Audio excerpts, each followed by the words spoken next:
नमस्कार, मैं अरुण बन्नाटे फ्रॉम जनहित मीडिया लाइव से। हमारे साथ में इस वक्त है विदर्भवादी नेता शैल बिहारी अग्रवाल जी, जो कि एक राजनीतिक विश्लेषज्ञ है और उसी के साथ साथ में अभी गोंदिया जिले के जितने भी इन्होंने भविष्यवाणी की, वो पूरी की पूरी भविष्यवाणी 100% एकदम सटीक निकली। जी हाँ, मैं बात कर रहा हूँ गोंदिया नगर परिषद को लेकर के। जी हम लोग आपसे पहले पूछना चाहेंगे कि आपका परिचय से चालू करेंगे हम लोग। तो आपका परिचय एक बार बताइए सर। मैं शैल बिहारी अग्रवाल विदर्भ के लिए लड़ रहा हूँ बहुत सालों से। ओरिजिनल मैं भारतीय जनता पार्टी का सिपाही रहा हूँ विदर्भ के मुद्दे पे। मैं कोप भवन में हूँ ये समझ लो, और विदर्भ के लिए लड़ाई लड़ रहा हूँ। जी, तो हम आपसे पूछना चाहेंगे कि इतने लंबे अंतराल के बाद ये किसको चुनाव परिणाम आने वाले हैं? जी, सभी की नजर नगर अध्यक्ष पद के लिए है। आपके हिसाब से नए अध्यक्ष कौन होंगे? नगर अध्यक्ष का जो मामला है कि डॉक्टर प्रशांत कटरे, दो जनसंघ और आरएसएस से जुड़े आदमी हैं, वो शिवसेना से चुनाव लड़ रहे हैं। जितना ज्यादा वोट वो लेंगे उतना भाजपा को नुकसान है। जी। अगर वो 10,000 12,000 वोट क्रॉस कर गए तो भाजपा गई समझ लो। सचिन सेंडे के चांस मेरे को कांग्रेस के ज्यादा दिख रहे हैं, क्योंकि डॉक्टर साहब जीतने की पोजीशन में तो मेरे को नहीं दिख रहे हैं, क्योंकि उनके पास में कार्यकर्ताओं का अभाव था, धन का अभाव था। अगर कार्यकर्ताओं का धन का इनको उपलब्धि हो जाती है तो डॉक्टर प्रशांत कटरे चुनाव जीतने की पोजीशन में थे जी।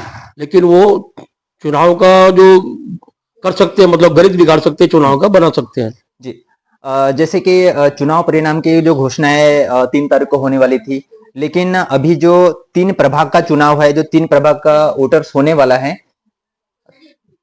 तो इसमें आप क्या कहेंगे कि 3 जो प्रभाग है, 3, 11 और 16, तो इसमें 3 में से कौन आने की संभावना है? क्या इसमें संभावना है, क्या परिणाम आएंगे? 2 तारीख को जब चुनाव हुए थे तो महायुति के सभी घटक दल अलग अलग लड़ रहे थे, लेकिन अभी कुछ दिनों पहले इन्होंने घोषणा कर दिया कि महानगर पालिका चुनाव हम साथ में लड़ेंगे महायुति के बैनर पे।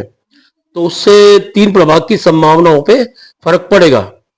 तो मुझे ऐसा लग रहा है कि अब लोगों को लगेगा कि सरकार तो महायुति की बनेगी, तो क्यों ना महायुति के उम्मीदवारों को समर्थन दिया जाए, वोट दिया जाए।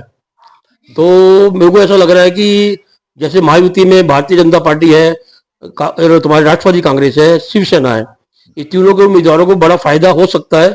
मुझे ऐसा लग रहा है कि आगामी 20 तारीख को चुनाव जो होने वाले हैं उसमें जैसे कि कल दिल्ली में महिला कांग्रेस सम्मेलन में पीएम नरेंद्र मोदी के खिलाफ अपशब्द कहे गए, जिसमें कहा गया कि मोदी तेरी कब्र खुदेगी, आज नहीं तो कल खुदेगी। इस पर क्या कहना चाहिए? राष्ट्रपति पद और प्रधानमंत्री पद देश के सर्वोच्च संवैधानिक पद है।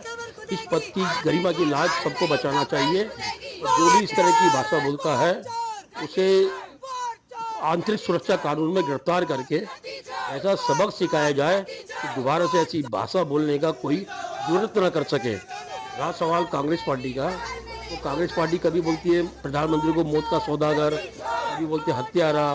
ऐसे इनके जो बोल वचन है उसके कारण 28 राज्यों में से 3 राज्यों में कांग्रेस बची है, तेलंगाना, कर्नाटक और हिमाचल। ऐसा 3 राज्यों में कांग्रेस बची है, 25 राज्यों में कांग्रेस है ही नहीं, बाकी सब समाप्त हो जाएगी। मुझे ऐसा लगता है कि महात्मा गांधी के जो विचार थे, अंतिम इच्छा थी कांग्रेस को खत्म कर दो, कांग्रेस का काम हो गया है, तो महात्मा गांधी अंतिम इच्छा राहुल गांधी पूरी करेंगे, मुझे ऐसा लग रहा है जी। एक अंत में एक और एक सवाल रहेगा, जैसे कि आज सुबह से ही एक चर्चा चल रही थी कि जो सेंट्रल गवर्नमेंट है उन्होंने मनरेगा के नाम चेंज कर दिया। जैसे कि महात्मा गांधी मनरेगा योजना थी, तो उसको हटा करके कोई दूसरी ही योजना इन लोगों ने नामकरण किया हुआ है। इस पर भी आप क्या कहोगे? नाम तो जिसका शासन है वही अपने हिसाब से रखता है ना, जिसकी लाठी उसकी भैंस। एक कहावत है ना, सत्ता के सामने सांपत नहीं चलता जी। तो जिसकी सत्ता है वो अपने हिसाब से नाम रखेगा, नामकरण करेगा, उसमें कोई ऐसा कुछ नहीं है जी। तो 20 तारीख को जो चुनाव होने वाला है प्रभाग क्रमांक 3, 11 और 16, आपको क्या संभावना लगती है कि इनमें से कौन पार्षद हो सकते हैं, कौन जीत सकते हैं? 16 की तो मुझे जानकारी नहीं है।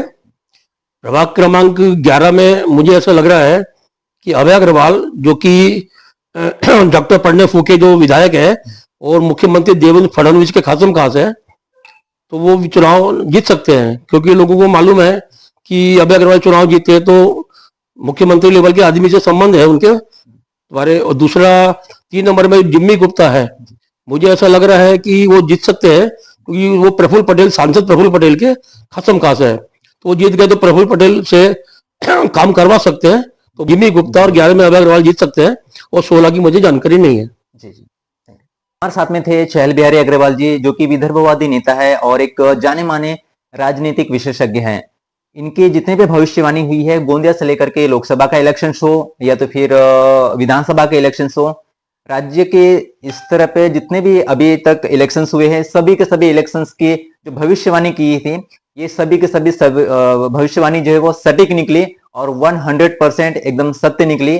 मैं अरुण बन्नाटे, जनहित मीडिया लाइव, गोंदिया।